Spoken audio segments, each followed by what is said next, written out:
ஆத்தா என்னை மட்டும் காப்பாத்தாத்தா. ஏய் மூதேவி, அது முனியாடா. ஓ முனியா முடியா, நான் சொன்னதெல்லாம் உன் காதில் கேட்டிருக்குன்னு நினைக்கிறேன். என்னை மட்டும் காப்பாத்த ஐயா.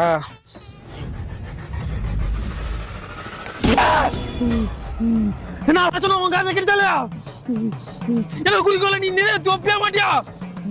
என் வேண்டுகோளை நீ ஏத்துக்கவே மாட்டியா? என்ன அண்ணா இது? அப்ப நான் சொன்னது உங்க காதில் கேட்டுச்சு. நான் சொன்னது நீ ஏத்தி அப்ப நான் நம்புறேன். ஏத்தி வைப்பேன் வைக்கணும். இந்த குடியை கிடைக்கிற சொந்தக்காரங்கள்ட்ட இருந்து மட்டும் என்னை எப்படியாவது காப்பாத்திர ஐயா.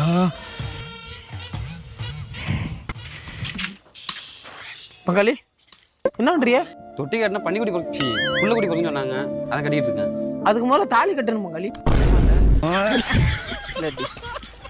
ஐயா முனியா, உன்னை நம்பிதான் இந்த மக்கள்லாம் இருக்காங்க. விவசாயம் பூரா தந்தரையா கிடக்குது. ஒரு 4 நாளைக்கு